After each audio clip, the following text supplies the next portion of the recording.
ब्रह्मपरात्पर राम कालात्मक परमेश्वर राम शुद्ध ब्रह्म परात्पर राम कालात्मक परमेश्वर राम शेषतल्प सुख निंदित राम ब्रह्मादम्बर पाठित राम शेषतल्प सुख निद्रित राम ब्रह्मदमर पाठित राम चंडकीर कुंड मंडन राम श्रीमद दशरथ नंदन राम चंड किरण मंडन राम श्रीमद शरथ नंदन Ram Kaushalya सुखवर्धन Ram Vishwamitra प्रियधन Ram Kausalya सुखवर्धन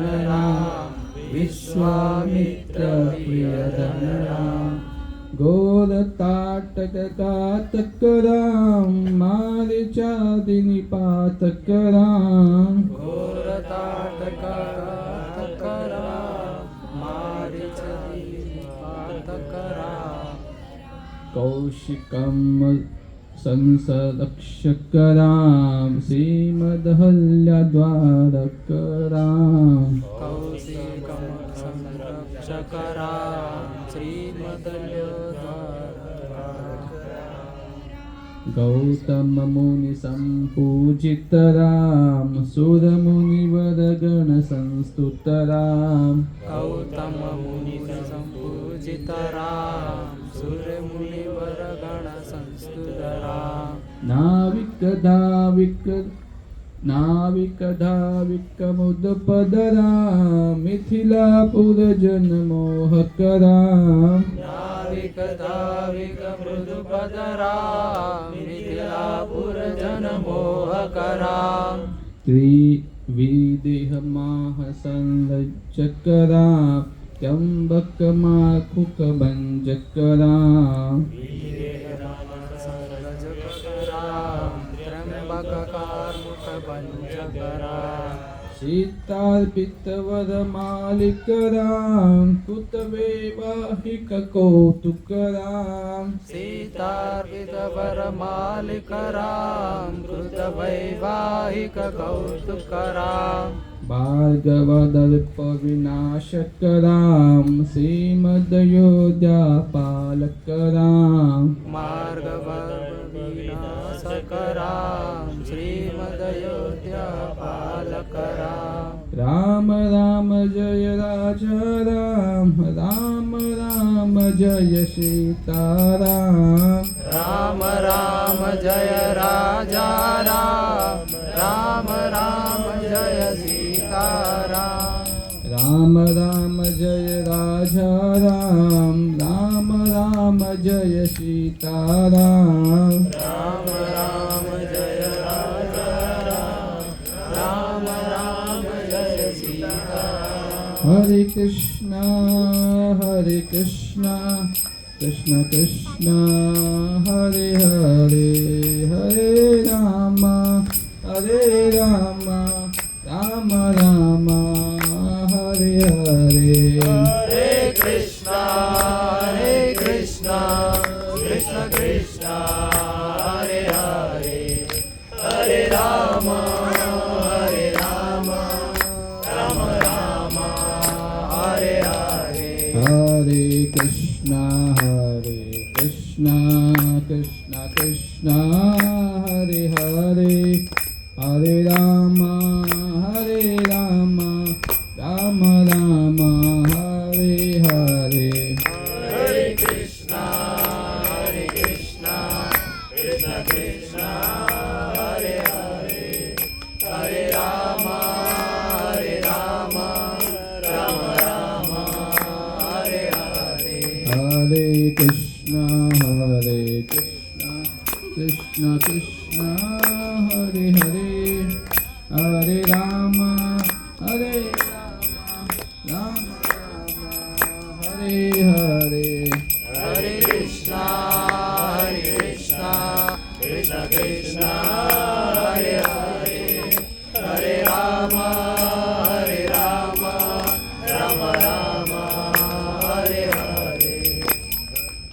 Krishna Krishna Krishna Hare Hare Hare Ram Ram Ram Hare Hare Hare Krishna Krishna Krishna Hare Hare Hare Ram Ram Hare Hare Hare Krishna Krishna Krishna Hare Hare Hare Ram Ram Hare Hare Hare Krishna Krishna Krishna Hare Hare Hare Ram Ram Hare Hare Prabhupada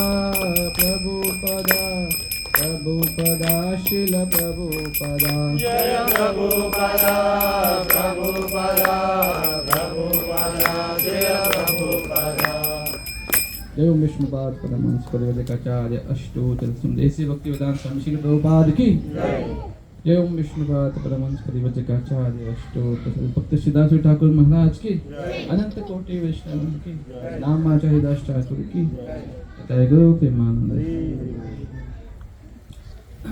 हरे कृष्ण हरे कृष्ण तो આપણે આજે રામકથા વિશે થોડી ડિટેલમાં ચર્ચા કરીશું. તો actually ભગવાન રામ વિશે રામકથા કરવાનો મેઇન ઉદ્દેશ્ય તો એ હતો કે એકચ્યુઅલી બહાર તમે જોતા હો બહુ બધા કથાકારો હોય છે, ભગવાન રામની કથા કરતા હોય છે, પણ એમાં ભગવાન રામની જે શુદ્ધ ભક્તિ છે એ સમજાવતા નથી. ઠીક એ થોડું કહેતા હશે, પછી બેકગ્રાઉન્ડમાં તમે જોયું કે બધી કથા કરે એક બેકગ્રાઉન્ડ મ્યુઝિક વાગતું હોય છે, એ તમને થોડું વધારે ઇમોશનલ કરે. ઇન્ટરેસ્ટ કથામાંથી આવવો જોઈએ, ના કે પેલા બેકગ્રાઉન્ડ મ્યુઝિકમાંથી. તો જસ્ટ ખાલી આપણે પછી કેવું હોય, રાતે બસ કથા કરી, ચાય ગાંઠિયા ખાધા, ગપ્પા માર્યા, પછી પોતપોતાના કરે. અને બીજી વસ્તુ કે ભગવાન રામને પૂર્ણ પુરુષોત્તમ પરમેશ્વર તરીકે બતાવતા નથી.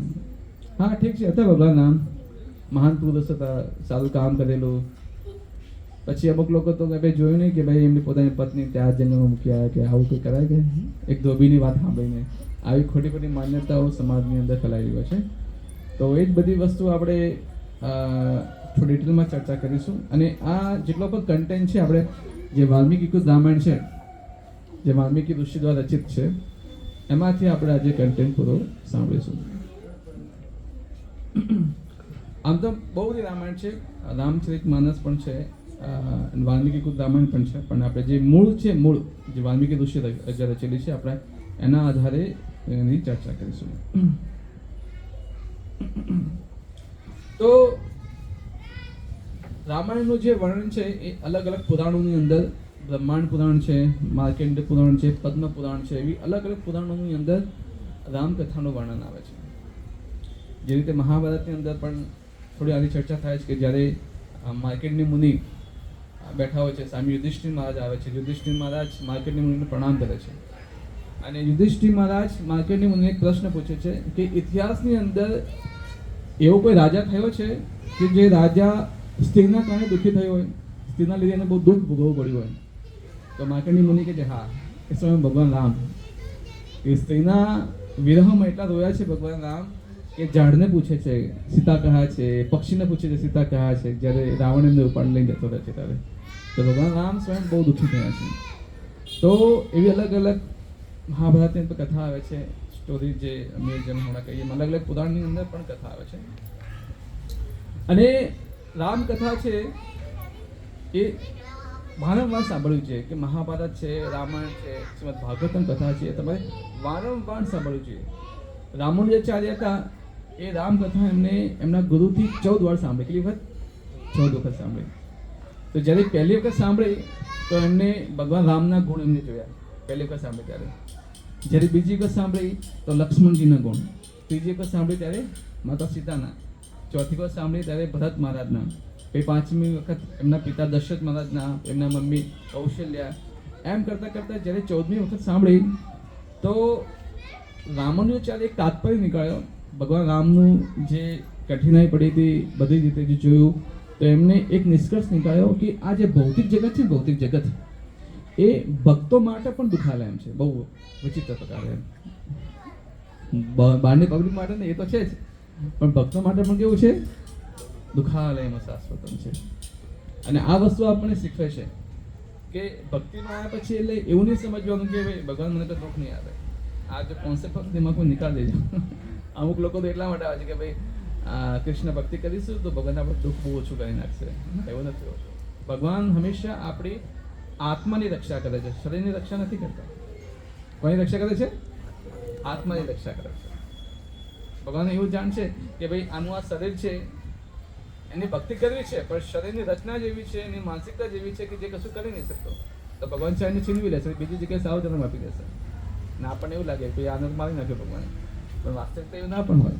ભગવાન વિશે કોની રક્ષા કરે છે?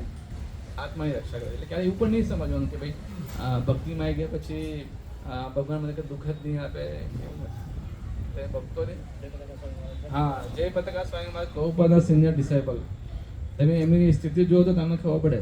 તો એ રોજની 4 કન્ટ્રીઓ ફરે છે. કેટલી? રોજની 4 કન્ટ્રી અલગ અલગ જગ્યાએ પ્રચાર કરે છે.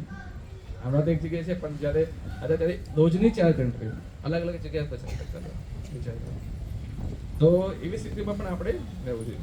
તો રામકથાની અંદર, રામાયણની અંદર કેટલા શ્લોક છે? 24,000 શ્લોક છે. કેટલા?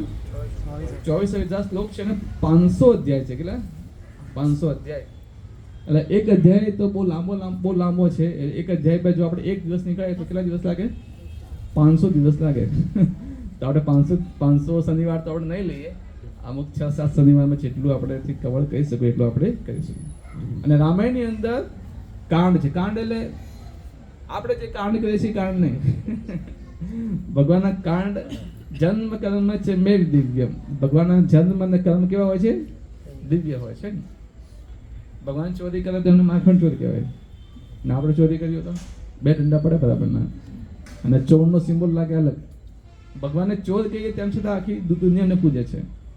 અને આપણને કોઈ ચોરી કીધું તો બીજા દુકાન ગુસ્સો પણ ના જાય. તો ભગવાનના કાંડ આ પ્રકારના છે. એટલે ભગવાનના જે કાંડ છે કર્મ કેવા છે? દિવ્ય છે. આપણા જેવા ભૌતિક નથી હોતા. તો 7 કાંડ છે ટોટલ. કેટલા કાંડ છે? 7 કાંડ. એક છે બાલકાંડ. પેલો બાલકાંડ, ભગવાન જે બાલ લીલાઓ છે. અયોધ્યાકાંડ, સુંદરકાંડ, યુદ્ધકાંડ, અરણ્યકાંડ, કિષ્કિંધાકાંડ અને ઉત્તરકાંડ. ટોટલ કેટલા છે? 7 કાંડ છે. તો આપણે આજે બાલકાંડની અંદર આપણે જે પ્રવેશ કરીશું. હવે બાલકાંડની અંદર કેટલા અધ્યાય છે? જેમ મેં તમને કીધું 500 અધ્યાય છે. ટોટલ કેટલા? 7 અધ્યાય. કેટલા અધ્યાય છે? 500 અધ્યાય. એમાં બાલકાંડની અંદર કેટલા અધ્યાય છે? 77 અધ્યાય છે. અને એમાં પહેલો જે અધ્યાય છે એનું ટાઇટલ છે નારદ મુનિ દ્વારા વાલ્મીકી મુનિને ભગવદ ગીતા રામાયણનો ઉપદેશ આપો. હવે આમાં વાલ્મીકી મુનિની જ્યારે વાત આવે તો સૌથી પહેલા આપણે દિમાગમાં શું આવે છે? વાલીઓ લૂંટારો હતો. એકચ્યુઅલી એ જન્મમાં વાલીઓ લૂંટારા નતા, એમના 5-6 જન્મ પહેલા હતા. 5-6 જન્મ પહેલા એક લૂંટારા હતા. બધા લોકોને બહુ મારતા હતા, એમ ખૂન કરી નાખતા હતા, એમને લૂંટી લેતા હતા, બધું હરી લેતા હતા. તો એક વખત નારદ મુનિ ત્યાંથી જતા હોય છે અને એમનો ભેટો થાય છે. તો કહે છે કે તમારું જે ધન સંપત્તિ હોય બધું મને આપી દો, અથવા હું તમને મારી નાખીશ. તો નારદ મુનિ કહે છે મારે તો એક જ ધન સંપત્તિ હરિનું નામ, બીજું કોઈ છે નહીં. તો એમનું ચેતના પછી શું થાય છે? શુદ્ધ થાય છે. અને એમ કરીને પછી જે 7 જન્મ પછી એ શું બને છે? વાલ્મીકી ઋષિ બને છે. તો વાલ્મીકી ઋષિની આ એક અમુક લોકોને કેવું હોય છે કે એક ખોટી ધારણા, ભાઈ પહેલાં આ જન્મ લૂંટારો હતો નહીં, એના 5-6 જન્મ પહેલાં લૂંટારા હતા. એ જન્મમાં નહીં કે જ્યારે એમની રામકથા લખી હતી ત્યારે. ઓકે. એન્ડ વાલ્મીકી મુનિ જ્યારે તમસા નદી તટ પર, કઈ નદી છે? તમસા નદી. તો તમસા નદી તટ પર એમના અમુક શિષ્યો હતા, ભારદ્વાજ મુનિ. અને ત્યાં નારદ મુનિ આવે છે અને નારદ મુનિ અને પછી પ્રશ્ન કરે છે વાલ્મીકી ઋષિ કે એવો કોઈ વિદ્વાન વ્યક્તિ છે કે જે ગુણવાન હોય, ગુણવાન એટલે ગુણોથી યોગ્ય હોય, ધર્મજ્ઞ હોય, ધર્મનું પાલન કરવાવાળો હોય, સત્ય વક્તા, સત્ય બોલવાવાળો હોય, અને સદ આચરણ, એનું આચરણ કેવું હોય? સદા આચરણ હોય, અને કૃતજ્ઞ, એકદમ કૃતજ્ઞ હોય, અને પોતાની પ્રજાને એક સંતાનની જેમ રાખે. શું આવો કે રાજા પહેલાં કોઈ થયેલો છે? તો નારદ મુનિ પછી શું આપે છે રિપ્લાયમાં? ભગવાનના ગુણોનું વર્ણન કરે છે, ભગવાનના રામના ગુણોનું વર્ણન કરે છે. તો એમાં ભગવાનના જે દિવ્ય ગુણ છે, એમનું જે દિવ્ય સ્વરૂપ છે, બધી જ વસ્તુ નારદ મુનિ કોને કહે છે? વાલ્મીકી મુનિને કહે છે. અને એકદમ સંક્ષિપ્તમાં કહે છે, એકદમ ડિટેલમાં નથી કહેતા, સંક્ષિપ્તમાં કહે છે. અને કહે છે એમને કે તમે શું કરો? હવે રામાયણ તમે હવે લખો.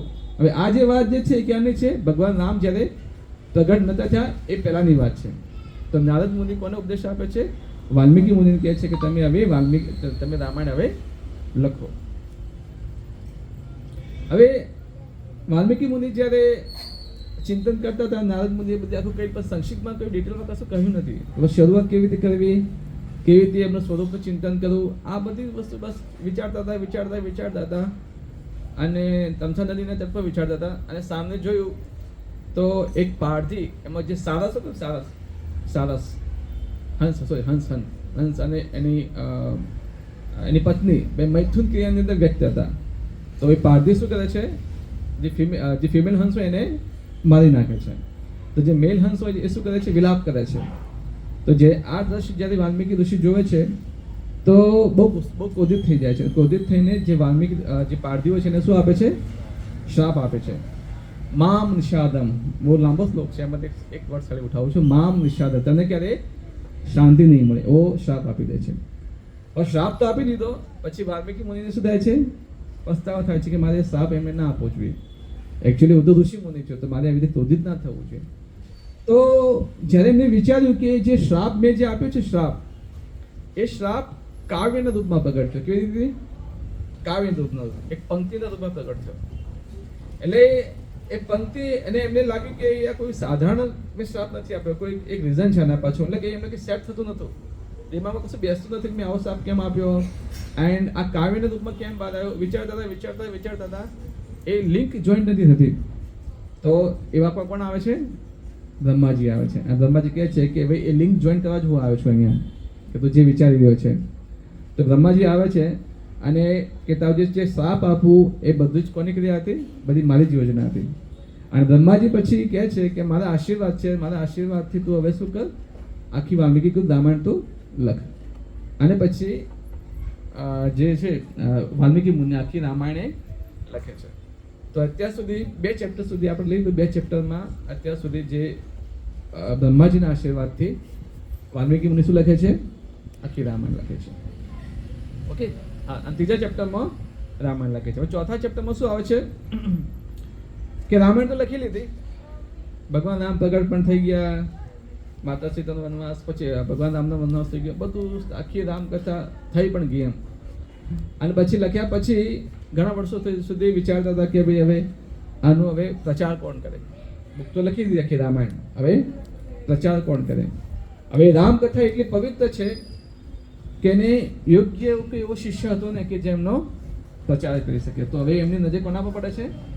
ભગવાન રામના 2 પુત્ર હતા જે એમના જ હસ્તક્ષેપમાં એમના અંડરમાં છોડેલા હતા, લવ અને કુશ. તો લવ અને કુશને કહે છે કે તમે જાઓ અને અલગ અલગ જગ્યાએ જઈને, અલગ અલગ દેશોમાં જઈને, અલગ અલગ રાજ્યમાં જઈને તમે ભગવાન રામનો તમે હવે પ્રચાર કરો. તો લવ અને કુશ વાલ્મીકી ઋષિની આશીર્વાદથી અલગ અલગ જગ્યાએ જાય છે એન્ડ અલગ અલગ રાજ્યોમાં જઈને શું કરે છે? પ્રચાર કરે છે. તો એક વખત એવી જગ્યાએ પ્રચાર થાય છે, અયોધ્યાના બાજુના રાજ્યમાં શું થાય છે?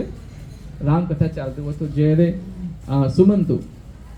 સુમંતુ જે અયોધ્યાના જે મંત્રી હતા, જ્યારે એમને ખબર પડે છે કે બાજુમાં રામકથા ચાલી રહી છે અને 2 છોકરાઓ છે, લવ અને કુશ, એટલે જબરદસ્ત કથા કરે છે કે બધા મગ્ન મુક્ત થઈ જાય છે.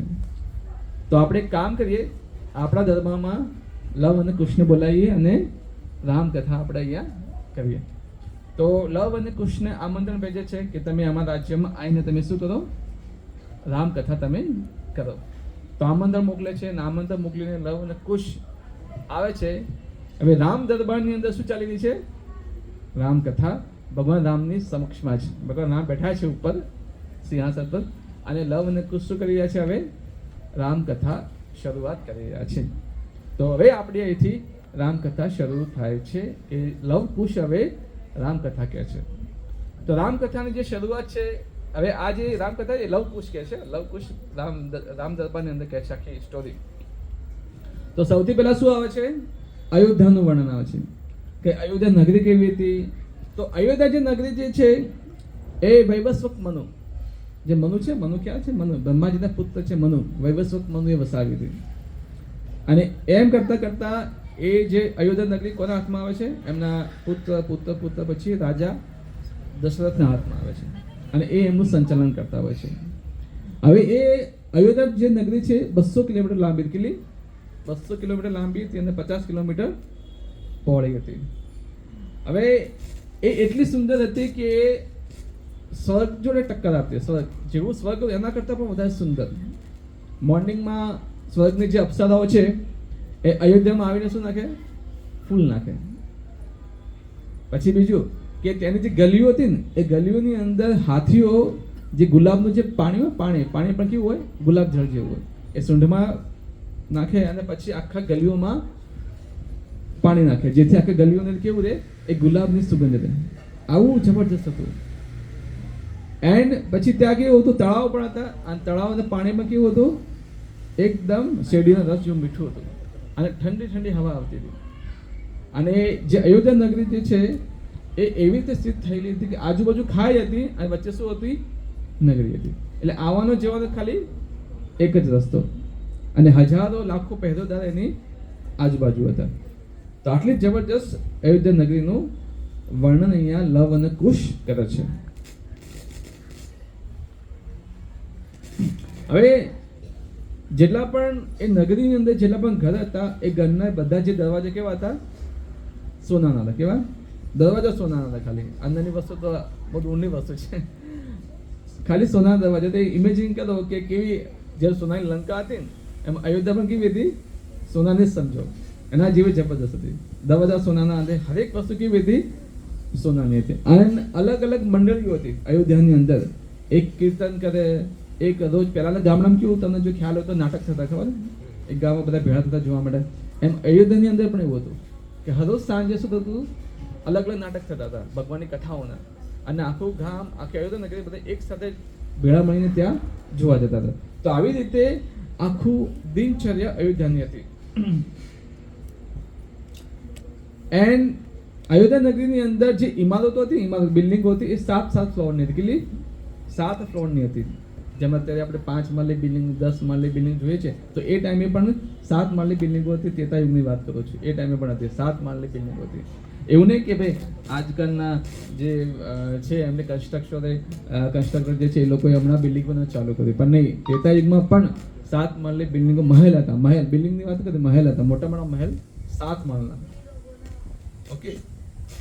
હવે એમ કરતા કરતા એમ ચેપ્ટર 5 સુધી આવે છે. ચેપ્ટર 6 માં આવે છે હવે લવ એન્ડ કુશ, કે જે અયોધ્યાના જે રાજા છે, અયોધ્યા નગરીનું વર્ણન થઈ ગયું. હવે અયોધ્યાના જે રાજા અને અયોધ્યાની પ્રજા કેવી હતી હવે એનું વર્ણન કરે છે. તો અયોધ્યાના જે રાજા હતા મહારાજ દશરથ કેવા હતા? તો અયોધ્યાનું મિનિંગ શું થાય છે? કે જેના પર કોઈ યુદ્ધ ન કરી શકે એને શું કહેવામાં આવે છે? અયોધ્યા. અયોધ્યા, કે જેના પર કોઈ યુદ્ધ ન કરી શકે એને શું કહેવામાં આવે છે? અયોધ્યા. અને બીજું પણ નામ છે કે જેનાથી સુંદર બીજું કોઈ નથી, એને પણ શું કહેવામાં આવે છે? અયોધ્યા. હવે રાજા દશરથનું મિનિંગ શું થાય છે? કે જેનો રથ 10 દિશાઓમાં ચાલે, ઉપર નીચે સાઈડમાં જે 10 દિશાઓ છે ને, ઉત્તર દક્ષિણ પૂર્વ પછી ખૂણાની 4 અને ઉપર નીચે, એટલે ટોટલ 10 દિશામાં એમનો રથ ચાલતો. હવામાં પણ ચાલે, નીચે પણ ચાલે, બધી દિશામાં ચાલે. એનો રાજા દશરથનો એક આવો મિનિંગ થાય છે. હવે જે પ્રજા હતી, પ્રજાના ગુણ કેવા તે બતાવ્યા છે કે પ્રજા કેવી છે? હંમેશા સત્યવાદી, હંમેશા સત્ય બોલે અને ધર્મનું પાલન કરવા વાળી. રાજાનું હંમેશા શું કરે? આદર કરે. આજકાલના જે નેતાઓ જે છે, જ્યારે પેલું યુટ્યુબ પર જ્યારે તમે એનો વિડીયો જો નીચે ખાલી કમેન્ટ વાંચવાની, કોઈએ તો 3-4 ગાળો તો લખી જોઈએ અંદર આજકાલ નેતા હોય તો. જ્યારે એ ટાઈમે કેવું હતું? રાજાની બહુ રિસ્પેક્ટ હતા, બહુ આદર કરતા, હે ને? એન્ડ સંતુષ્ટ હતા. હરેક પ્રજા કેવી હતી? સંતુષ્ટ, નિર્લોભી, કોઈ પણ પ્રકારનો લોભ કોઈના અંદર હતો નહીં. અને અયોધ્યા નગરીની અંદર કોઈ ચોર હતો નહીં. આજકાલ તો આપણે દરવાજો ખુલ્લો મૂકીને જઈએ, કંઈક બહાર ગયા હોય તો ખબર નહીં કોઈ વસ્તુ ક્યાં લઈએ, કાંઈ ખબર ના પડે આપણને. અને ત્યાં અયોધ્યા નગરીમાં કોઈ કંજૂસ હતો નહીં. ઓકે. આપણું જે વલ્લભ વિદ્યાનગરનું જે મંદિર છે એ મંદિર પહેલાં એક વ્યક્તિ નામ ભૂલી ગયો, ત્યાં આખી એની આંબાવાડી હતી, તે જે મંદિર છે ને ત્યાં આંબાવાડી હતી. હવે એ વ્યક્તિ એટલો કંજૂસ કે તમને ત્યાંથી કેરી પણ ના લેવા દે. તો અમુક છોકરા તો છોકરા હોય, કેરીઓ પડે લઈ જાય. તો જ્યારે કોઈ છોકરાઓ કેરીઓ પડે લઈ જાય ને તો શોધતો ઘરે જાય.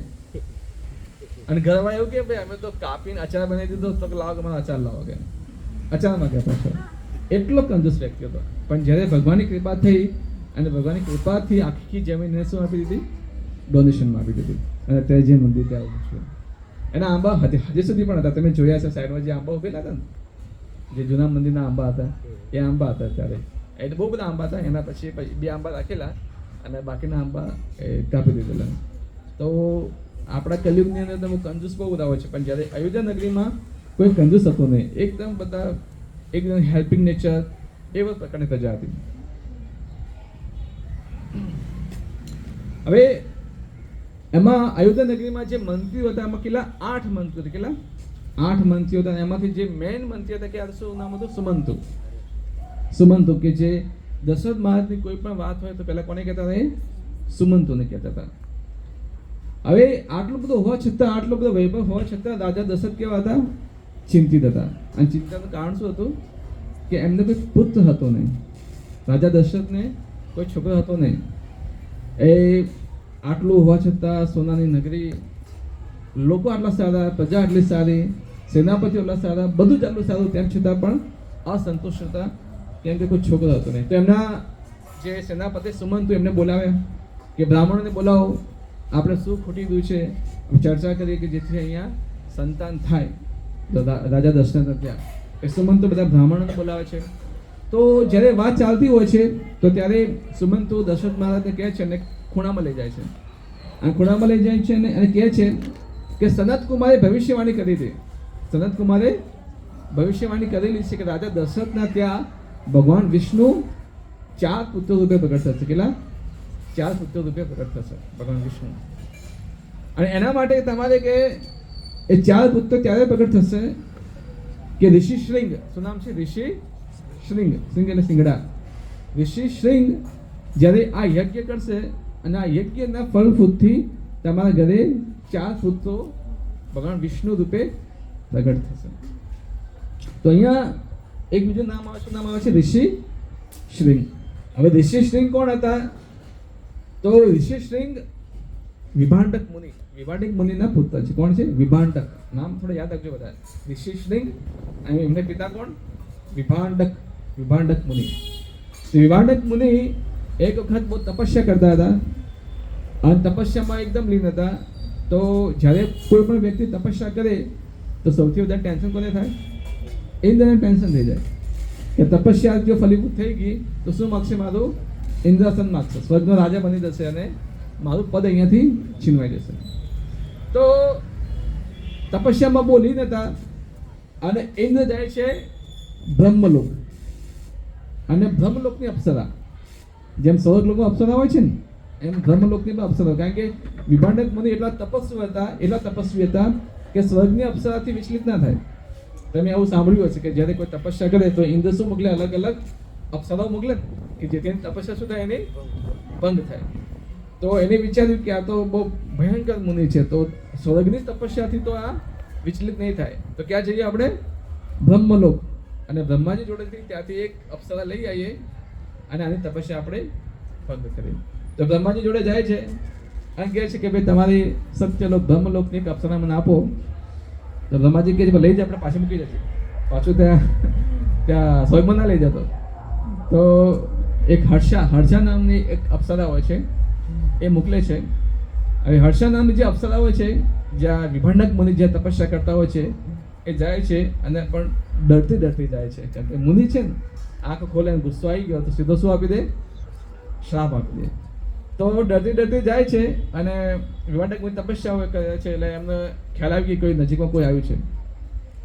અને જે બ્રહ્મલોકની જે અપ્સરાઓ છે એ સ્વર્ગલોક જેવી નહીં, એ આત્મા સાક્ષાત્કારી ગઈ. કેવી હતી? આત્માના લેવલની હતી, આત્મા સાક્ષાત્કારી હતી. અને જ્યારે વિભાંડક મુનિ જ્યારે આંખ ખોલે છે કે તું કોણ છે?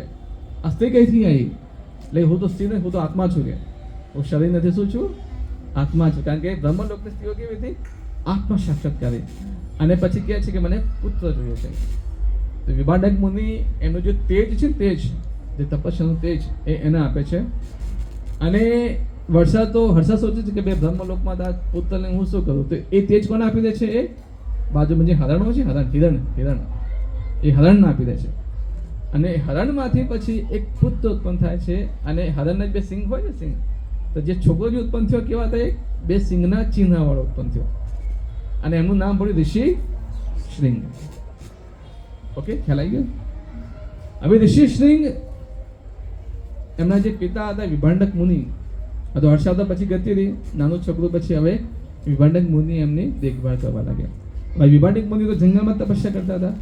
તો હવે એમને વિભાંડક મુનિ ઋષિ શૃંગને જંગલમાં જ રાખ્યા હતા. જંગલમાં જ મોટા થયા, બચપન જંગલમાં મોટા ત્યાં સુધી જંગલમાં જ. હવે એમને એવી રીતે એમને બ્રહ્મચર્ય ટ્રેનિંગ આપી કે ઋષિ શૃંગે જિંદગીભર કોઈ સ્ત્રીને જોઈ જ નહીં. સ્ત્રી કેવી આવે એને ખબર જ નહીં, સ્ત્રી હોય કેવી. એમને હંમેશા ઋષિ મુનિને જ જોયા છે. જંગલમાં ખાલી કોણ હોય? ઋષિ મુનિ જ હોય. તો ઋષિ મુનિને જ ખાલી જોયા હતા. તો ઋષિ મુનિ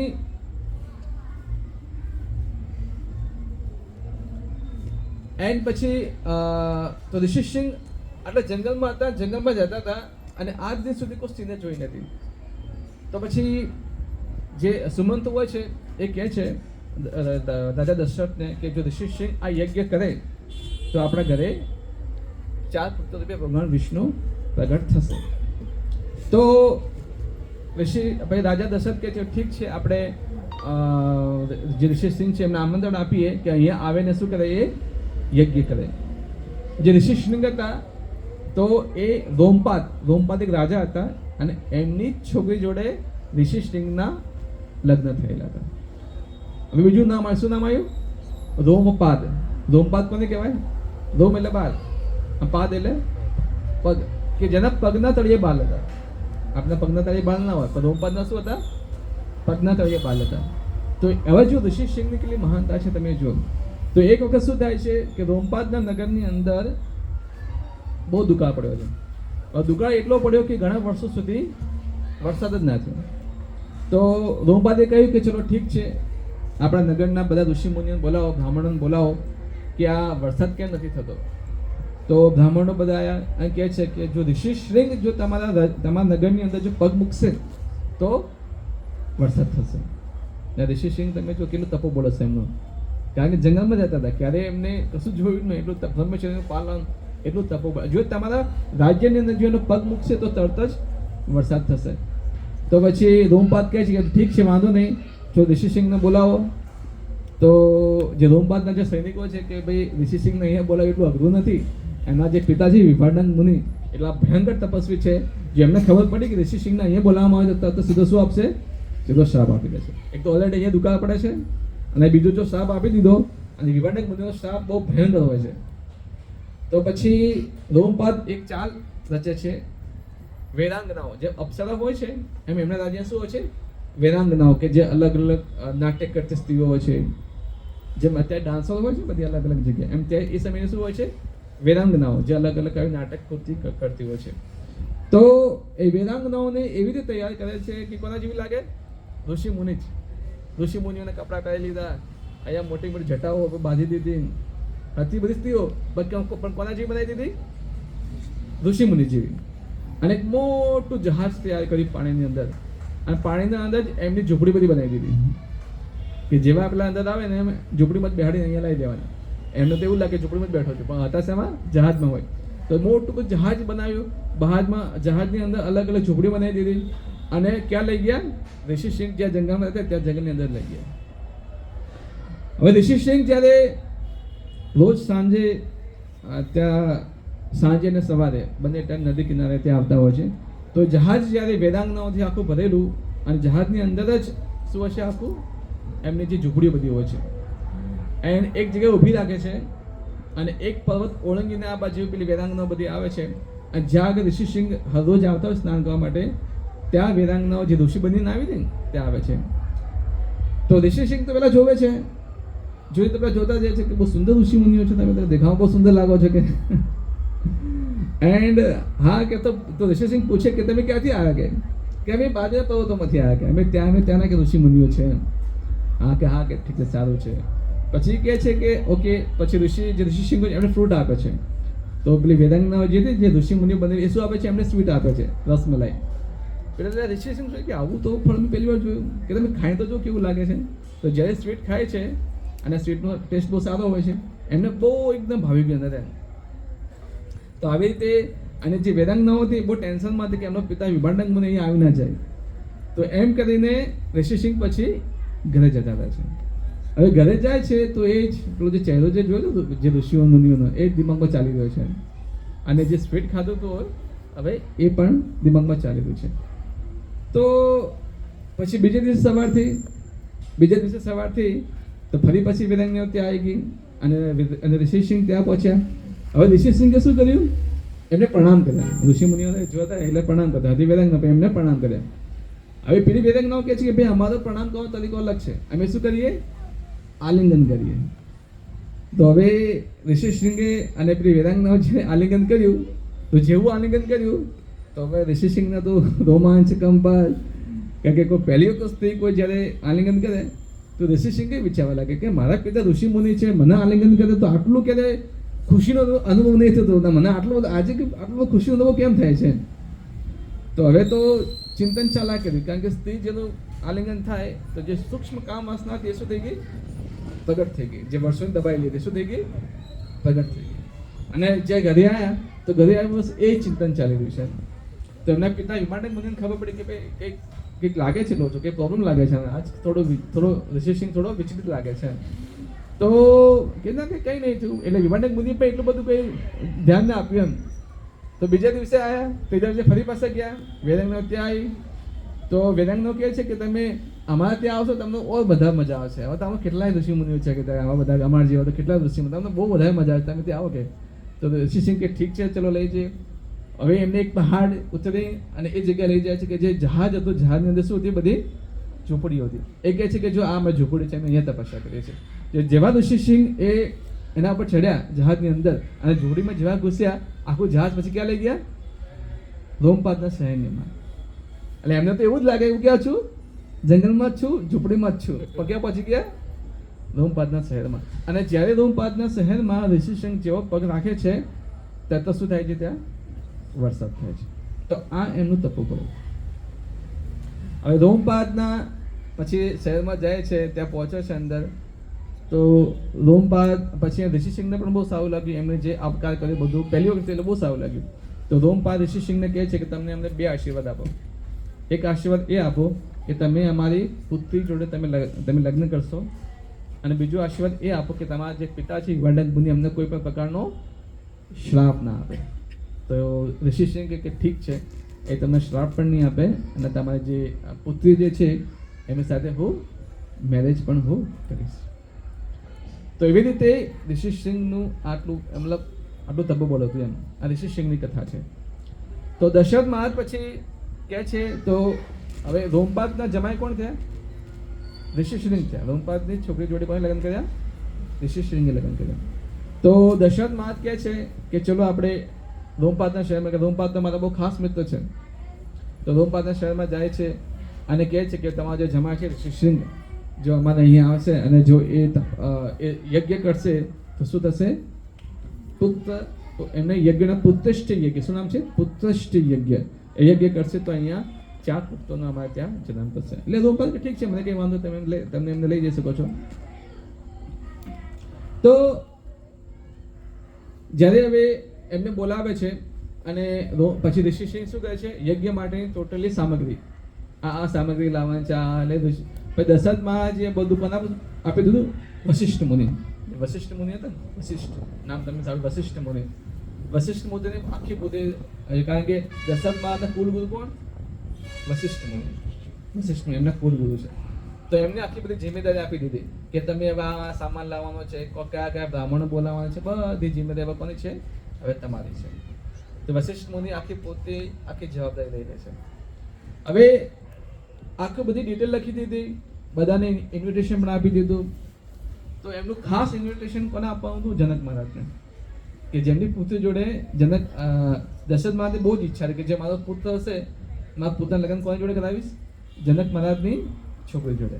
કે જનક મહારાજ બહુ સારા ગુણવાન વ્યક્તિ હતા, તો એમને ખબર હતી કે એમની જે છોકરીમાં કેવી હશે, એકદમ ગુણવાન હશે. તો આવી રીતે પછી કૌશલ દેશ, જે કૌશલ્ય પત્ની હતી એમની, એ દેશનું નામ શું છે? કૌશલ દેશ. ત્યાંના રાજાઓને બોલાયા, અલગ અલગ બ્રહ્માંડના બધા જ રાજાઓને, આ પૃથ્વીના બધા રાજાઓને ત્યાં બોલાવ્યા. હવે આ યજ્ઞ ચાલુ થયો, યજ્ઞ જે ચાલુ થયો એમાં બે પ્રકારના યજ્ઞ છે. જે પહેલો જે યજ્ઞ કયો એ કયો યજ્ઞ કયો? અશ્વમેઘ યજ્ઞ. અને અશ્વમેઘ યજ્ઞ થઈ ગયા પછી ઉત્તિષ્ઠ યજ્ઞ થશે. તો ઋષિસિંહ કહે છે પહેલા કયો યજ્ઞ કરવો પડશે? અશ્વમેઘ યજ્ઞ. હવે અશ્વમેઘ યજ્ઞની અંદર કેવું હોય કે ઘોડો હોય, એ ઘોડો આખા પૃથ્વી પર ફરે અને ત્યાંથી શું ઉઘરાવે? ટેક્સ ઉઘરાવે. કારણ કે અશ્વમેઘ યજ્ઞની અંદર બહુ બધું સોનું જોઈએ, બહુ બધા પૈસા, બધું ઘણું બધું જોઈએ. તો અલગ અલગ રાજ્યમાં ફરે, અલગ અલગ દેશમાં ફરે, અને એ દેશમાં જઈને એ રાજાને આખી ડિટેલમાં જણાવે કે ભાઈ દશરથ મહારાજ આ રીતે અશ્વમેઘ યજ્ઞ કરવાના છે, શું તમે સહમત છો? જો ઘોડો આખી પૃથ્વી ફરીને જો ત્યાં પાછો આવે તો જ અશ્વમેઘ યજ્ઞ સફળ થાય. અને જો કોઈ રાજા એ ઘોડાને જો બંદી બનાવી દે તો પછી દશરથ મહારાજે એમને જો યુદ્ધ કરવું પડે, યુદ્ધ કરી અને જીતીને પાછો ઘોડો આગળ મોકલવાનો. ખ્યાલ? પણ રાજા દશરથ મહારાજ એવા હતા કે કોઈએ ઘોડો રોક્યો નહીં, અને આખો ઘોડો પછી ફરી પાછો આવે છે અને અશ્વમેઘ યજ્ઞ થાય છે. અને જેવો યજ્ઞ થાય છે તો જ્યારે ઋષિસિંહ કહે છે કે એક બીજો પણ યજ્ઞ કરવો પડશે, એનું નામ છે પુત્રષ્ટિ યજ્ઞ. કયો યજ્ઞ? પુત્રષ્ટિ યજ્ઞ. આ જે પુત્રષ્ટિ યજ્ઞ કરવાનું ચાલુ હોય છે, એક યજ્ઞ પતી ગયો અશ્વમેઘ યજ્ઞ, આ બીજો હવે પુત્રષ્ટિ યજ્ઞ ચાલુ હોય છે. જે યજ્ઞ ચાલુ હોય છે તો બધા દેવી દેવતાઓ કોને જોડે જાય છે? ચાલુ હતું યજ્ઞ ત્યારે બ્રહ્માજી જોડે જાય છે. અને બ્રહ્માજી જોડે કહે છે, અને રાવણનો આતંક ત્યારે બહુ હતો. રાવણનો આતંક એટલો આતંક હતો જેની કોઈ હદ નથી. દેવતાઓ પણ ત્રાસી ગયા હતા. અને બ્રહ્માજી કહે છે કે રાવણ આટલો આતંક કરે છે, હવે એમનું સમાધાન શું? હવે એમને કોણ હરાવશે? તો બ્રહ્માજી વિચારતા હોય છે, એવામાં કોણ આવે છે? ભગવાન વિષ્ણુ ત્યાં પ્રગટ થાય છે. તો ભગવાન વિષ્ણુ પછી ત્યાં કહે છે કે અત્યારે દશરથ મહારાજ ઉત્તિષ્ઠ યજ્ઞ કરે છે, અને હું ત્યાં ભગવાન વિષ્ણુ સ્વયં હું પોતે 4 પુત્ર રૂપે હવે ત્યાં હું પ્રગટ થઈશ. અને ભગવાન રામ રૂપે જ્યારે હું પ્રગટ થઈશ ત્યાં, અને હું એનો પછી વધ કરીશ, રાવણનો હું વધ કરીશ. તો આવી રીતે બસ વાત થાય છે. અને નીચે જ્યારે પુત્રિષ્ઠ યજ્ઞ ચાલતો હોય છે, એ પુત્રિષ્ઠ યજ્ઞ જે ચાલતો હોય છે, અને જ્યારે યજ્ઞ સંપન્ન થાય છે તો યજ્ઞની જે આહુતિ હોય છે, જે અગ્નિ હોય છે, એમાંથી ધન્વંતરી ભગવાન પ્રગટ થાય. કોણ પ્રગટ થાય છે? ધન્વંતરી ભગવાન પ્રગટ થાય છે. અને પ્રગટ થાય છે તો એમાં ખીર લઈને પ્રગટ થાય. શું લઈને પ્રગટ થાય છે? ખીર લઈને. આ ખીર લઈને પ્રગટ થાય છે અને કહે છે કે મને ભગવાન વિષ્ણુએ આ ખીર આપી છે, અને આ ખીર તમારી 4 પત્નીઓ જે છે તમે એમને ખવડાવી દો, અને એમને ખવડાવજો, તમારે ભગવાન તમારે ત્યાં સ્વયં પુત્ર રૂપે પ્રગટ થશે. એન્ડ આ ખીર જે છે, ખીરનો અડધો ભાગ કરે છે. કેટલા? 2 ભાગ કરે છે. તો એક ભાગ કોને ખવડાવે છે? કૌશલ્યાને. એક ભાગ કૌશલ્યાને. પછી બીજો અડધો ભાગ કર્યો એના ફરી પાછા 2 ભાગ કર્યા. એટલે એક ભાગ સુમિત્રાને ખવડાવ્યો, પછી બીજો એક નાનો ભાગ જે વધ્યો એના ફરી પાછા 2 ભાગ કર્યા. એક કૈકેયીને, બીજો એક ભાગ જે વધ્યો ફરી પાછો સુમિત્રાને આપી દીધો. તમે જે 3 પત્નીઓ હતી, 3 પત્નીઓને આ ખીર આવી રીતે વહેંચી લીધી. એન્ડ જ્યારે યજ્ઞ સંપન્ન થઈ ગયો અને જ્યારે એમની ખીર પણ ખાઈ લીધી, અને બધી 3 જે હતી સ્ત્રીઓ, એમની જે પત્નીઓ 3 શું ધારણ કરી? ગર્ભ ધારણ કરી. 3 પછી પ્રેગ્નેન્ટ રહી ગઈ. યજ્ઞ જ્યારે સંપન્ન થઈ ગયો તો યજ્ઞ સંપન્ન થયા પછી જે બ્રાહ્મણો જે આવેલા હતા, પછી બ્રાહ્મણો પોતપોતાના ઘરે જતા રહ્યા. એમાં જે મુખ્ય જે 4 બ્રાહ્મણો હતા, કેટલા મુખ્ય? બહુ બધા બ્રાહ્મણ, અસંખ્ય બ્રાહ્મણ, પણ એમાં જે મુખ્ય જે બ્રાહ્મણ હોય ને, જે યજ્ઞની વિધિમાં જે સાથે જોડાયેલા હોય છે, તો હવે દક્ષિણા આપવાની હોય છે. દક્ષિણામાં શું આપે છે? દશરથ મહારાજ કે જેટલું પૃથ્વી લોક છે કે તમે ઉત્તર દિશામાં જાઓ, તમે દક્ષિણ દિશામાં જાઓ, તમે પૂર્વમાં જાઓ, તમે પશ્ચિમમાં, 4 દિશામાં તમે જાઓ, અને એ દિશાની જમીન બધી તમારી. મતલબ તમે વિચારો, બધું આખી પૃથ્વી આપી દીધી એમને.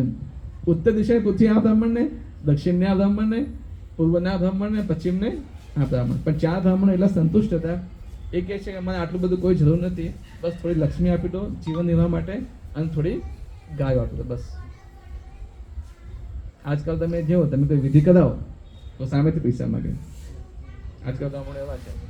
એકચ્યુઅલી જે બ્રાહ્મણ સામેથી પૈસા માગે ને યજ્ઞ એટલો ફલીભૂત ના થાય. હવે અત્યારે તમે કોઈ યજ્ઞ કરો આટલા 25,000 થશે, 50,000 થશે, 60,000 થશે, લાખ રૂપિયા થશે આ યજ્ઞના. એકચ્યુઅલી જ્યાં બ્રાહ્મણ હંમેશા યજ્ઞમાં આવું કહેવાનું જ ના હોય કે આટલા પૈસા જોઈએ, આટલા પૈસા જોઈએ. એ જે પણ દક્ષિણા આપે 100 તો 100, 10,000 10,000, લાખ તો લાખ, એનાથી શું થવું જોઈએ? એને સંતુષ્ટ થવું. અને આપણે પણ સમજવું જોઈએ કે બ્રાહ્મણ જે છે યજ્ઞ કરાવે છે તો એનું ઘર આનાથી જ ચાલે છે. તો આપણે પણ એવું નહીં કે યજ્ઞ કરાવે તમે ખાલી 500 રૂપિયા આપી દો, થોડા વધારે આપવા જોઈએ. આપણે પણ થોડું સમજવું જોઈએ કે એનું ઘર આનાથી જ ચાલે છે. તો આપણે થોડું સમજી વિચારીને યથાયોગ્ય જે લક્ષ્મી આપવી જોઈએ. હા, એ લઈને આપણી ઘરની સ્થિતિ પ્રમાણે તમે જે આપો છો પછી બ્રાહ્મણ શું રહેવું જોઈએ? સંતુષ્ટ રહેવું જોઈએ. તો આમ કરીને પછી બ્રાહ્મણો પછી ત્યાંથી એ જતા રહે છે.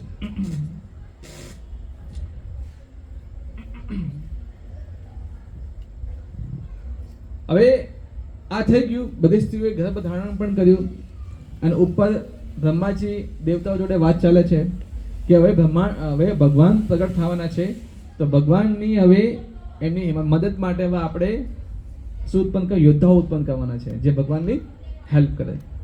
તો બ્રહ્માજી પછી આદેશ આપે છે કે તમે વાનર ઉત્પન્ન કરો. શું ઉત્પન્ન કરો? વાનર સેનાઓ. તો 3 પ્રકારના બંદર હોય છે. એક તો રીચ પણ બંદરને શ્રેણીમાં ગણાય છે. રીચ કહેવાય, રીચ. પછી વાનર, લંગુર તો આપણા વૃંદાવન જે છે ને લંગુર પાછળ પૂછડી નાની હોય છે એ લંગુર. પછી વાંદા આપણે જે અહીંયા હોય છે અને રીચ. કે આ 3 પ્રકારના વાંદાઓ તમે ઉત્પન્ન કરો. હવે આ વાંદરો કેવા હોવા જોઈએ? બલવાન હોવા જોઈએ. કેવા? શક્તિશાળી હોવા જોઈએ અને ઈચ્છાધારી, મતલબ ઈચ્છા અનુસાર પોતાનું રૂપ લઈ શકે.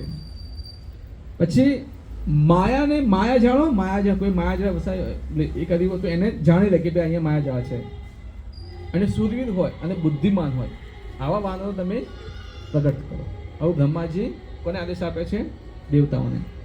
તો એ કહે છે કે તમે અપ્સરાઓથી ઉત્પન્ન કરો, ગંધર્વોની કન્યાઓથી ઉત્પન્ન કરો, યક્ષોની કન્યાઓથી ઉત્પન્ન કરો, નાગોની કન્યાઓથી ઉત્પન્ન કરો, વિદ્યાર્થીઓની કન્યાઓ, રીછોની કન્યાઓથી તમે આટલા વાદળો તમે અસંખ્ય રૂપમાં તમે પ્રગટ કરો. આ બ્રહ્માજી કહે છે કે મેં પણ કોને પ્રગટ કરી દીધો છે? જામવત. ખબર? જામવતની ઉત્પત્તિ ક્યાંથી થઈ છે? બ્રહ્માજીના મુખમાં. એમને બ્રહ્માજી જ્યારે બગાસો ખાધું, આપણે બગાસો આવે છે, બ્રહ્માજીને બગાસો ખાધું કોણ ઉત્પન્ન થયું? જામવંત ઉત્પન્ન થયા. હવે જામવંત એ બ્રહ્માજીના પુત્ર છે. તો એટલા શક્તિશાળી હતા કે જ્યારે ભગવાન વિષ્ણુ જ્યારે વામન અવતાર લીધો, વામન અવતાર લીધેલો હતો, કે પેલું વિશાળ રૂપ એમને ધારણ કરેલો, 3 પગની અંદર આખું 14 લોક ભગવાન વિષ્ણુએ લઈ લીધા. કેટલા? 14 લોક. અને એ સમયે જામવતે ભગવાનના એ રૂપની 21 વખત પરિક્રમા કરી. કેટલી વખત? 21 વખત પરિક્રમા. અને તમે વિચારો કેટલું બળ હશે એમની અંદર. જામવત કેટલા સુરવીર હશે જામવત. એમ અલગ અલગ દેવતા બધા કહી દીધું કે તમે હવે આ કરવાનું છે અને અલગ અલગ તમે પછી વાંદરો ઉત્પન્ન કરવાના છે. તો જે મુખ્ય જે વાંદરો હતા એમાંથી જે હતા વાયુદેવ કોને ઉત્પન્ન કર્યા? હનુમાનજીને ઉત્પન્ન કર્યા. આવી આગળ લીલાઓ આવશે અને ડિટેલની અંદર. પછી ઇન્દ્રદેવમાંથી કોણ ઉત્પન્ન થયું? વાલી ઇન્દ્રદેવમાંથી ઉત્પન્ન થયું. પછી સૂર્યદેવમાંથી સુગ્રીવ, કુબેરજીમાંથી ગંધમાનવ અને વિશ્વકર્માથી કોણ ઉત્પન્ન થયું? નલ અને નીલ. એ ક્યાંથી ઉત્પન્ન થયા? વિશ્વકર્મામાંથી ઉત્પન્ન થયા. એ અલગ આ બધા વાંદો અલગ. જે હનુમાનજી તમે ઓળખો છો, વાલીને પણ તમે ઓળખો છો, સુગ્રીવને ઓળખો છો, એમ ગંધમાનવ પણ છે, નલ અને નીલ પણ છે. આ બધા અલગ અલગ દેવતાઓ જે મુખ્ય હતા, જે સેનાપતિઓ હતા એ ઉત્પન્ન થયા હતા. તો આમાં જે વાનરજી ઉત્પન્ન થયા અસંખ્ય સંખ્યામાં ઉત્પન્ન થયા. એમાં કરોડો તો ખાલી શું હતા? સેનાપતિઓ હતા. સેનાપતિ કરોડો હતા તો પછી વાનરો કેટલા છે તમે વિચાર કરો. જે મહાભારતનું જે યુદ્ધ ચાલતું હતું તો મહાભારતના યુદ્ધમાં તમને ખબર કેટલા સેનાપતિ હતા? અને મહાભારત યુદ્ધની અંદર કૌરવોમાં કેટલી સેના હતી ખબર તમને? અક્ષયની સેના એટલે અરબોમાં સેના હતી. એમાં અરબોમાં સેના હતી, એમાં કઈ સેનાપતિ ખાલી 4 જ સેનાપતિ હતા. કોણ? એક તો પિતામહ ભીષ્મ, કર્ણ, દ્રોણાચાર્ય અને સલ્યમામા. આ 4 જ ખાલી સેનાપતિઓ હતા. અને 4 સેનાપતિઓમાં અરબોની સંખ્યામાં કોઈ કેટલા હતા? સેનાપતિઓ હતા. એ સૈનિક હતા. અને અહીંયા તો લાખોની સંખ્યા તો ખાલી સેનાપતિઓ છે. આ તમે વિચારો કે સેના કેટલી છે, કેટલી મોટી સેના હશે. તો આ રીતે પછી એ પ્રગટ હવે જ્યારે આ પ્રગટ ચાલતા ઘર પર ધારણ કર્યું અને એમાં રીતિ તિથિ ખબર છે? રીતિ તિથિ જેમ એકાદશી તિથિ આવે, દ્વાદશી તિથિ આવે, એમ નવમની જે તિથિ છે, નવમની તિથિ એને રીતિ તિથિ કહેવાય. એની જે દેવી છે કોણ છે? રીતિ તિથિ. અને રીતિ તિથિ ભગવાન વિષ્ણુ પાસે જાય છે અને આજે જે કરે છે કે કોઈ પણ વ્યક્તિ કોઈ શુભ કાર્ય મારી તિથિમાં નથી કરતો. એકાદશી કરે, દ્વાદશી કરે, બારસે કરે, ત્રિદશે કરે, બીજે કરે, ચોથે કરે, ત્રીજે કરે, પણ નવમી તિથિ કોઈ તિથિમાં કોઈ સારું કામ કોઈ કરતું નથી. તો ભગવાન કહે છે તથાસ્તુ. હવે મારો જન્મ ક્યારે થશે? નવમી તિથિ થશે, જે શુભ રહેશે. અને આખી આ જીવન તારી તિથિ એકદમ બહુ ફેસ્ટિવલ રૂપે લોકો જશે. તો ભગવાન નવમના રૂપે પ્રગટ થાય છે. જે કૌશલ્યા જે અડધો ભાગ ખાધેલો એમાંથી કોણ પ્રગટ થાય છે? ભગવાન રામ સ્વયં. જે કૈકેયી હતી એમાંથી ભરત મહારાજ, અને જે સુમિત્રા હતી એમાંથી જુડા છોકરા ઉત્પન્ન થાય છે. કોણ? લક્ષ્મણ અને શત્રુઘ્ન. શત્રુઘ્ન અને લક્ષ્મણ એ સુમિત્રાના પુત્ર છે. કૌશલ્યાના પુત્ર ભગવાન રામ, અને કૈકેયીના પુત્ર ભરત મહારાજ. તો ભગવાન રામ સૌથી મોટા હતા. સેકન્ડ નંબરમાં ભરત મહારાજ, થર્ડમાં લક્ષ્મણ, ચોથા શત્રુઘ્ન. તો 4 રૂપે ભગવાન એ પ્રગટ થાય છે. અને આ નામકરણ કોને કર્યું? વશિષ્ઠ મુનિએ કર્યું. વશિષ્ઠ મુનિ એમાં કહે કે રામનો મતલબ થાય કે જે આનંદના સાગર છે. આ પોતે કેવો છે? આનંદના સાગર. આખી દુનિયાને શું આપશે? આનંદ આપશે. જે રિયલ સુખ છે આપશે. લક્ષ્મણ મને શું થાય છે? લક્ષ્મણ, લક્ષ્મણ, કે રામનું જે શેષ કામ જે છે, રામનું બાકી વધેલું કામ જે કરે એ લક્ષ્મણ. ભગવાન રામે બહુ બધું કામ કરી નાખ્યું હોય, જે થોડું ઘણું જે વધ્યું હોય એ કામ કોણ કરે? શેષ કામ. એને કહેવામાં આવે છે લક્ષ્મણ. ભરત કે બધાનું ભરણ પોષણ કરે. અને શત્રુઘ્ન કે બધા શત્રુઓ પર ભારી પડે. આ રીતે ભગવાન વશિષ્ઠે એમને નામ આપ્યું. હવે ધીમે ધીમે હવે આ જે 4 ભાઈઓ હતા એમનું ઇનબિલ્ટ કોમ્બિનેશન હતું. કેવું કોમ્બિનેશન હતું? કે ભગવાન રામ અને લક્ષ્મણ કોમ્બિનેશન, અને ભરત અને શત્રુઘ્ન કોમ્બિનેશન. બંને એકબીજા વગર રહી ના શકે. ભગવાન લક્ષ્મણ રામ વગર ના રહી શકે, અને શત્રુઘ્ન ભરત વગર ના રહી શકે. સાથે જાય તો બંને જણા આમ આ ટીમ એક સાથે રમવા જાય, આ ટીમ એક સાથે રમવા જાય. બંનેનું કોમ્બિનેશન જેવું હતું. અને આમ કરતાં કરતાં હવે ધીમે ધીમે શું થાય છે? મોટા થાય છે. મોટા થાય છે તો વશિષ્ઠ મુનિ દશરથ મહારાજ કહે છે કે વશિષ્ઠ મુનિ કહે છે તમે મારા છોકરાને શું આપો? શિક્ષા આપો. તો દશરથ મહારાજ કહે છે કે ઠીક છે. વશિષ્ઠ મુનિ કે ઠીક છે, હું આપું ખરા, પણ તમે તમારે અહીંથી જવું પડશે. ના, દશરથ મહારાજ કે નહીં, મારી સમક્ષમાં જ તમે આપો. તો રાજાનું કર્તવ્ય છે કે પોતાની સમક્ષમાં પોતાના છોકરાને એ શું શિક્ષા આપે છે ગુરુ એ જોવે. પણ વશિષ્ઠ મુનિ કહે છે કે ના, હું તમારી સામે આમને શિક્ષા નહીં આપું, તમારે અહીંથી જવું પડશે. તો ઠીક છે, એમની વાત માનીને પછી જાય છે. હવે રાજા દશરથને એમને મોકલવાનું મુખ્ય કારણ શું હતું? કે પહેલાં તો વશિષ્ઠ મુનિ શું કરે છે? 4 પુત્રોને બેસાડે છે, પછી એમને પ્રણામ કરે છે. પ્રણામ કરીને પછી શું કરે છે? એમની પરિક્રમા કરે છે અને પ્રાર્થના કરે છે કે હે ભગવાન, હું તો યોગ્ય નથી કે તમને શિક્ષા આપી શકું. એટલા માટે દશરથ મહારાજને શું મોકલ્યા? બહાર મોકલ્યા. કારણ કે દશરથ મહારાજને ખબર નથી કે ભગવાન નામ છે, ભગવાન છે. દશરથ મહારાજ તો વાત્સલ્ય ભાવમાં હતા.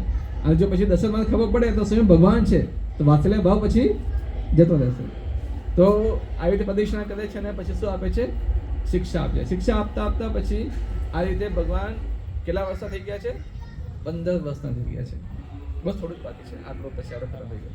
તો 15 વર્ષના થઈ ગયા. અને દશરથ મહારાજ પછી એમને શું ચિંતા થઈ ગઈ? જેમ જેમ છોકરો મોટો થાય તો માતા પિતાને શું ચિંતા થાય? વિવાહ લગ્નની ચિંતા થાય. અને એમાં જો ઇસ્કોનમાં કરતો જાવ તો બધા ચિંતા થાય. હું જ્યારે ઇસ્કોનમાં હતો બ્રહ્મચર્ય આશ્રમમાં. મારા પપ્પા મને રોજ કોલ આવે, ડેલી કોલ. શું કરે, વિડીયો કોલમાં બતાવે શું કરે, શું નહીં કરતા, બધું. જે લગ્નની વાત ત્યાં શાંત પડી ગયા. એટલે આવું બધું એમ કે જ્યારે ઇસ્કોનમાં જોડાય ત્યારે ચિંતા થઈ જાય કે બ્રહ્મચર્ય ના બની જાય. તો આવી રીતે ચિંતા થતી હતી. તો બસ વશિષ્ઠ મુનિ જોડે આવી લગ્નની વાત કરવાની તૈયારીમાં હોય છે. અને કોણ આવે છે? વિશ્વામિત્ર. કોણ આવે છે? વિશ્વામિત્ર મુનિ. હવે વિશ્વામિત્ર મુનિ આવે છે. વિશ્વામિત્ર તો એક બ્રહ્મ ઋષિ છે, બ્રહ્મર્ષિ છે. તો એમનું સ્વાગત માટે દર્શનમાં ત્યાં પહોંચે છે, એમનું સ્વાગત કરે છે. અને જેવા આવે છે એમને પ્રણામ કરે છે કે તમે તો અમારા રાજ્યમાં કેવી રીતે આવો મુનિ, તમે આવવા માટે થયા, અમે તમારા માટે શું કરી શકીએ. અને દર્શનમાં પહેલેથી જ કહી દે છે એટલે વિશ્વામિત્રને કે તમે જે કહેશો હું કરવા માટે હું તૈયાર થઈશ. તમે જે કહેશો હું તમારા માટે તૈયાર કરવા માટે. એટલે વિશ્વામિત્ર આવે છે, પછી થોડી વાર્તાલાપ થાય છે અને કહે છે કે દશરથ મહારાજ, હું એક યજ્ઞ કરવા જઈ રહ્યો છું અને એ યજ્ઞની અંદર બે અસુર છે. બે અસુર શું નાખે છે આમાં? એમનું મલ અને મૂત્ર નાખે છે. આમાં યજ્ઞ સંપન્ન થતો નથી. તો અને પાછું મલમૂત્ર ક્યારે નાખે? કે જ્યારે હવે યજ્ઞ પતવાની તૈયારીમાં હોય ને ત્યારે જ નાખે. ફરી પાછું રિપીટ કરવામાં આવે. તો એક કામ કરો, તો દશરથમાં કે ઠીક ચલો હું આવી જોડો. ના કે તમે નહીં, મને કોણ જોઈએ? તમારો પુત્ર રામ જોઈએ. હવે જેવું રામનું નામ સાંભળે છે કે રામને લઈ જવામાં આવે છે ત્યાં તો દશરથમાં ત્યાં બેહોશ થઈ જાય છે. ભગવાન રામ સાથે એટલું એમનું અટેચમેન્ટ હોય છે કે ભગવાન રામ વગર એક સેકન્ડ પણ રહી નથી શકતા. અને જેમ તે કહીને એમને હોશમાં લાવે છે અને કહે છે કે નહીં હું આવું. તમે ભગવાન રામને શું છે કે રામની શું જરૂર? રામ તો હજી 15 વર્ષનું બાળક છે અને એ ક્યાં બધા રાક્ષસો સામે લડવાનો કે અને હું પોતે લડીશ કે હું પોતે બંને રાક્ષસ મારી નાખી તો મને મોકલો. અને વિશ્વામિત્ર કે નહીં, મારે કોણ જોઈએ છે? રામ એટલે રામ જ છે. વિશ્વામિત્ર પાછા એકદમ કઠોર સ્વભાવવાળા હતા. રામ એટલે રામ જ જોઈએ. તો ઘણી વાર્તાલાપ થાય છે, ઘણું બધું ચાલે છે. પછી દશરથ મહારાજ પૂછે છે કે આપણે બે રાક્ષસ છે કોણ? તો બે રાક્ષસ, એનું નામ છે સુબહુ અને મારીચ. શું નામ છે? સુબહુ અને મારીચ, કે જે રાવણના મંત્રી છે. પણ જ્યારે ખબર પડે છે કે રાવણના મંત્રી છે તો દશરથ મહારાજ કે રાવણને હું પોતે નહીં મારી શકતો તો મારા છોકરા કેમણે મારવાના? કે મારા 15 વર્ષનો છોકરો આ અસુર કેમણે મારવાનો કે જે હું પોતે રાવણને મારવા માટે સક્ષમ નથી કે. તો આ આવું સાંભળીને ફરી પાછું બેહોશ થઈ જાય છે. ફરી પાછું એમને જગાડે છે. અને પછી તો દશરથ મહારાજ કે ના, હું મારા પુત્ર નહીં મોકલું. અને આ બાજુ ભાઈ વિશ્વામિત્રનો પારો હાઈ થઈ ગયો. એમનો પારો એટલો બધો હાઈ થઈ ગયો કે 3 લોક ગરમ થઈ ગયા. કેટલા? 3 લોક. અને પૃથ્વી હલવા લાગી. હવે તમે વિચારો કે વિશ્વામિત્રનું શું લેવલ હશે. હવે એટલો પારો એમનો ટેમ્પરેચર હાઈ થઈ ગયો અને એટલા ક્રોધિત થઈ ગયા કે દેવી દેવતાઓ આવે છે. વશિષ્ઠ મુનિ પછી સમજાવે છે દશરથ મહારાજને કે તમે ચિંતા ના કરો, કે તમે વિચારતા હતા ને કે ભગવાન રામના લગ્ન કોણ કરશે? તો કોણ કરશે? આ વિશ્વામિત્ર તમારા પુત્રના લગ્ન કરાવશે. તમે નિસંદેહ તમે હવે એમને મોકલો. તો પછી ભગવાન રામ પછી વિશ્વામિત્ર જે દશરથ મહારાજ એ થાય રેડી. કારણ કે દશરથ મહારાજને વિશ્વામિત્ર પર એટલો ભરોસો નહોતો પણ વશિષ્ઠ મુનિ પર પૂર્ણ ભરોસો હતો એમ. હવે અહીંયા સુધી આપણે રાખીએ છીએ અને પછી જે ભગવાન રામ છે વિશ્વામિત્ર જોડે આગળ જાય છે અને આગળ જઈને પછી અલગ અલગ યુદ્ધ કાંડ છે, ભગવાન કઈ લીલાઓ બીજી કરે છે આપણે નેક્સ્ટ ટાઈમે જોઈશું. હરે કૃષ્ણ. હજી બાલકાંડ બાકી છે, હજી તો અડધા સુધી પહોંચ્યા છે. બાકીનો બાલકાંડ આપણે નેક્સ્ટ સેટરડે લઈશું. હવે આગળ વિશ્વામિત્ર કોણ છે એમની પર આખી અલગ સ્ટોરી આવશે. વશિષ્ઠ મુનિ કોણ છે આગળ ડિટેલમાં ઘણું બધું આપણે આગળ સમજીશું. હરે કૃષ્ણ. એન્ડ હવે